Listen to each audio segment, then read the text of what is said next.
Suma teológica. Parte Inoshiro no Ae. Cuestión 75. Las causas del pecado en general. A continuación, vamos a tratar de las causas del pecado, primero en general, Q75, y luego en especial, Q36. En cuanto a lo primero, se plantean 4 problemas. ¿Tiene causa el pecado? ¿Tiene una causa interior? ¿Tiene alguna causa exterior? ¿Un pecado es causa de otro pecado? Artículo 1.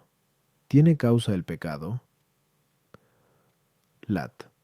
Objeciones por las que parece que el pecado no tiene causa. 1. El pecado tiene razón de mal, como hemos dicho, Q71-6. Pero el mal no tiene causa, como dice Dionisio en el capítulo 4 de Div. Nom, luego, el pecado no tiene causa. Tu, además, causa es aquello a lo que se sigue algo por necesidad. Mas lo que es por necesidad no parece sea pecado, pues todo pecado es voluntario. Luego el pecado no tiene causa. Tri. Si el pecado tiene causa, o tiene por causa el bien o el mal, pero no el bien, porque el bien no produce más que bien, pues no puede el árbol bueno dar frutos malos, como se dice en MT 7:18. E igualmente tampoco el mal puede ser causa del pecado, porque el mal de la pena sigue al pecado, y el mal de la culpa es el pecado mismo. El pecado pues no tiene causa. Contra esto está el hecho y axioma de que todo lo que existe o sucede tiene causa, pues como dice Job 5:6, nada se hace en la tierra sin causa, pero el pecado se hace, pues es un dicho, hecho o deseo contra la ley de Dios. Luego el pecado tiene causa. Respondo. El pecado es un acto desordenado.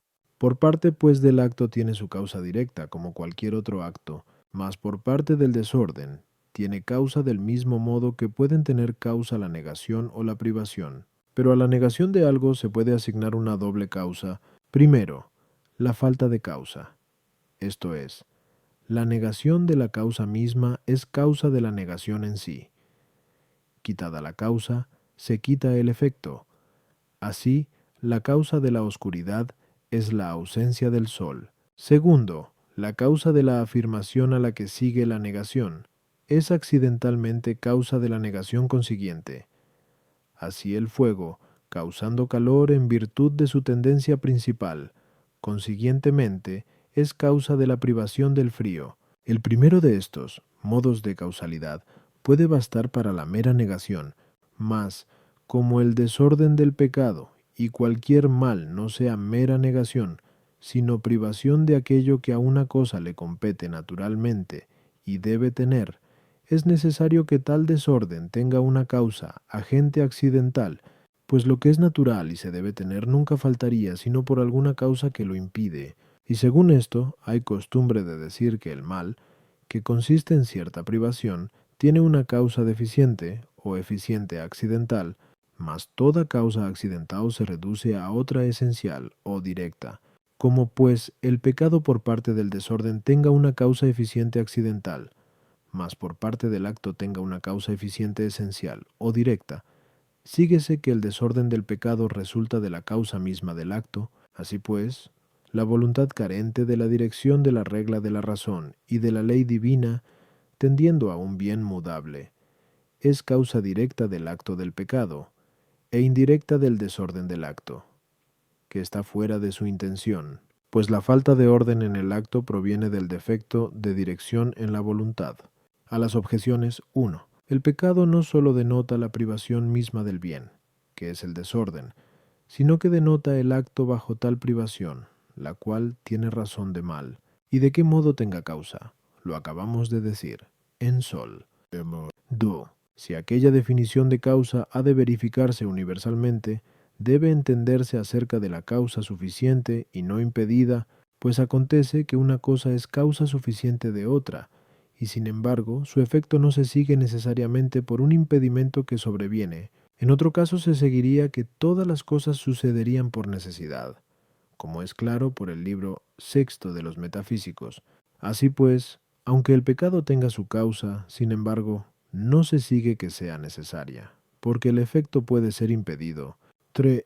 Según hemos expuesto, en Sol, la causa del pecado es la voluntad, que no aplica la regla de la razón o de la ley divina, mas esto, que consiste en no emplear la regla de la razón o de la ley divina, de suyo no tiene razón de mal, ni de pena, ni de culpa, antes de que se aplique a la acción, por donde, según esto, la causa del primer pecado no es mal alguno, sino un bien falto de algún otro bien. Artículo 2. ¿Tiene el pecado una causa interior? Lat. Objeciones por las que parece que el pecado no tiene una causa interior.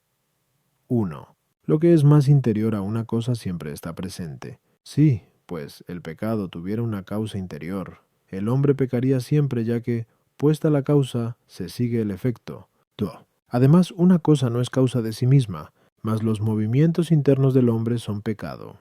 Luego no son causa del pecado. D. Todo lo que hay dentro del hombre, o es natural o voluntario, pero lo que es natural no puede ser causa del pecado, porque el pecado es contra la naturaleza, como dice el Damasceno, y lo que es voluntario, si es desordenado, ya es pecado. Luego ninguna cosa interior puede ser la causa del primer pecado. Contra esto está lo que dice Agustín, que la voluntad es la causa del pecado. Respondo, como ya expusimos, a 1. La causa directa del pecado debe considerarse por parte del acto mismo, mas puede indicarse una causa interior inmediata del acto humano y otra inmediata.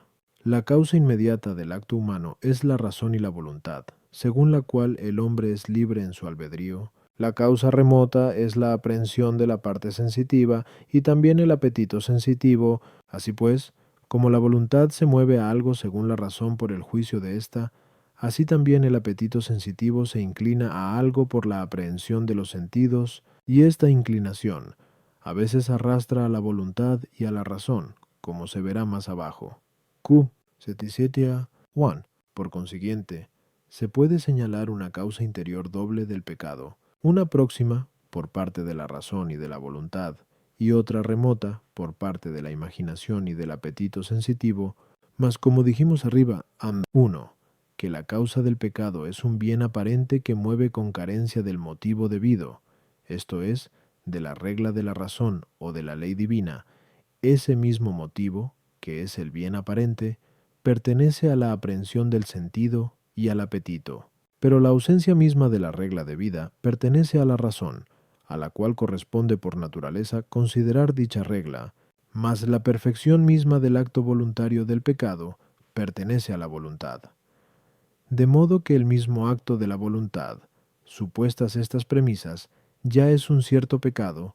A las objeciones, lo que es intrínseco como potencia natural siempre se da, mas lo que es intrínseco como acto interior de la facultad apetitiva o aprehensiva no siempre se da. La misma potencia, que es la voluntad, es causa potencial del pecado, pero se reduce al acto por los movimientos previos, tanto de la parte sensitiva primero como de la razón después, pues la razón a veces falla en la consideración de la regla de vida por el hecho de que se le propone algo apetecible según el sentido, y el apetito sensitivo se inclina a ello, y así la voluntad cumple el acto del pecado. Mas, puesto que los movimientos previos no siempre están en acto, tampoco el pecado está siempre en acto. Dúo. No todos los movimientos interiores son de la esencia del pecado, el cual consiste principalmente en el acto de la voluntad, sino que algunos preceden y otros siguen al pecado. Tri. Aquello que es causa del pecado como potencia que realiza el acto es natural. También el movimiento de la parte sensitiva, del que se sigue el pecado, a veces es natural, como cuando uno peca por el apetito del alimento, mas el pecado resulta innatural por el hecho de apartarse de la regla natural que el hombre debe tener en cuenta según su naturaleza. Artículo 3. ¿Tiene causa exterior el pecado? Lat. Objeciones por las que parece que el pecado no tiene causa exterior. 1. El pecado es un acto voluntario, mas lo voluntario es de las cosas que hay en nosotros, y así no tienen causa exterior. Luego el pecado no tiene causa exterior. Sí, además, así como la naturaleza es un principio interior, así también lo es la voluntad. Pero el pecado en las cosas naturales nunca acaece, sino por una causa interior. Por ejemplo, los partos de monstruos provienen de la corrupción de algún principio interior. Luego tampoco en lo moral puede darse el pecado, sino por una causa interior. El pecado, pues, no tiene una causa exterior. 3. Multiplicada la causa, se multiplica el efecto. Pero cuanto son más y mayores las cosas que exteriormente inducen a pecar, tanto menos se le imputa a uno como pecado aquello que obra desordenadamente. Luego nada exterior es causa del pecado. Contra esto está lo que se dice en los Num 31:16. ¿Acaso no son estas las que engañaron a los hijos de Israel y les hicieron prevaricar contra el Señor con el pecado de Fogor? Luego algo exterior puede ser causa que hace pecar. Respondo, según expusimos arriba, a 2.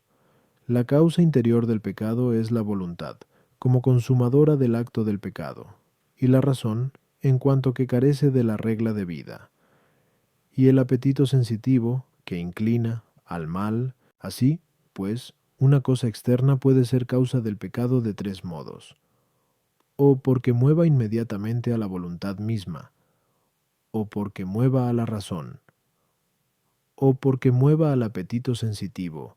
Mas a la voluntad no la puede mover nadie si no es Dios, según hemos dicho anteriormente. Q 9a 6. Y Dios no puede ser causa del pecado, como demostraremos más abajo. Q 79.1.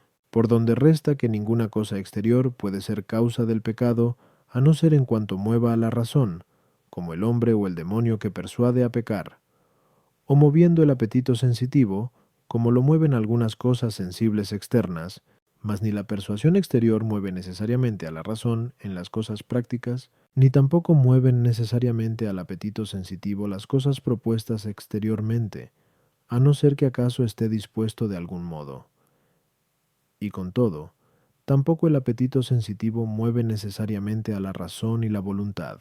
Por consiguiente, algo exterior puede ser una cierta causa que mueva a pecar, induciendo, aunque no suficientemente, al pecado, pues la causa única que realiza suficientemente el pecado es sólo la voluntad. A las objeciones 1. Por el hecho de que las cosas exteriores que mueven a pecar no induzcan a ello suficientemente y por necesidad, se sigue que queda en nosotros el poder pecar y no pecar. Tú. Por el hecho de que se ponga una causa interior del pecado, no se excluyen las exteriores, pues lo exterior no es causa del pecado, sino mediante la causa interior, como hemos dicho, en Sol 3. Multiplicadas las causas exteriores que inclinan a pecar, se multiplican los actos de pecado, pues muchas de esas causas inclinan a pecar, y muchas veces, mas, sin embargo, disminuye la razón de culpa, que consiste en que algo sea voluntario y esté en nuestra facultad. Artículo 4. Un pecado es causa de otro pecado. Lat. Objeciones por las que parece que un pecado no es causa de otro pecado. 1.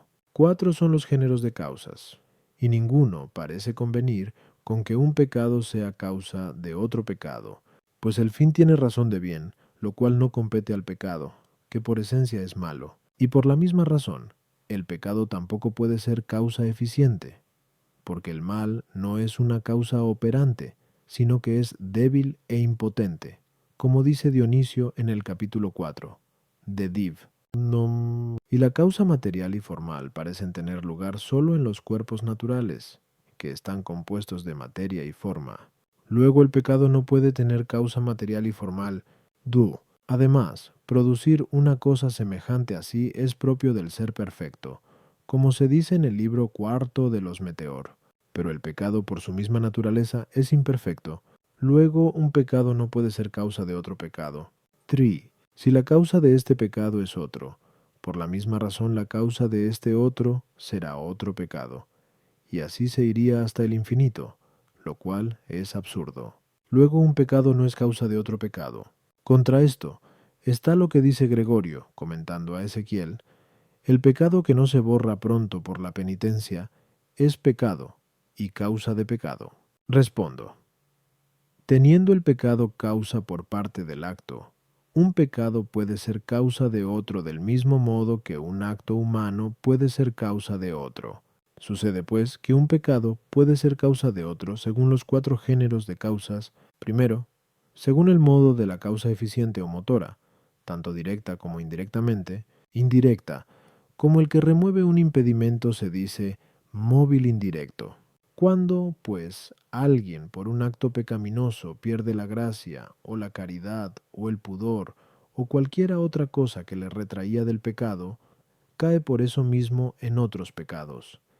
Y así, el primer pecado es causa indirecta de otros pecados, directamente, como cuando por un acto pecaminoso se dispone uno a cometer más fácilmente otro acto similar, pues los actos son causa de las disposiciones y los hábitos que inclinan a actos semejantes. Según el género de causa material, un pecado es causa de otro en cuanto le prepara la materia. Así, la avaricia prepara la materia para el litigio, que generalmente es por las riquezas acumuladas. Según el género de causa final, un pecado es causa de otro en cuanto que, por motivo de un pecado, alguien comete otro pecado, como cuando uno cae en la simonía por la ambición, o en la fornicación por el hurto. Y, puesto que en lo moral el fin proporciona la forma, según hemos expuesto anteriormente, Kio 1 a 3 Q. Z 6. De ahí se sigue también que un pecado es la causa formal de otro. Por lo tanto, en el acto de fornicación que se comete por el hurto, la fornicación es como lo material, y el hurto como lo formal. A las objeciones 1. El pecado en cuanto desordenado tiene razón de mal, pero en cuanto es un cierto acto, tiene por fin algún bien, al menos aparente, y así, por parte del acto puede ser causa de otro pecado tanto final como eficiente, aunque no por parte del desorden. El pecado tiene materia no de la cual, sino acerca de la cual es, y forma la tiene por el fin. Por ello, un pecado puede decirse causa de otro pecado según los 4 géneros de causas, como hemos dicho, en Sol. Y 2. El pecado es imperfecto con imperfección moral en cuanto a su desorden, pero en cuanto a acto, puede tener la perfección de la naturaleza, y así puede ser causa de otro pecado. 3. No toda causa del pecado es pecado. Por ende, no es necesario proceder hasta el infinito, sino que se puede llegar a algún pecado primero cuya causa no sea otro pecado.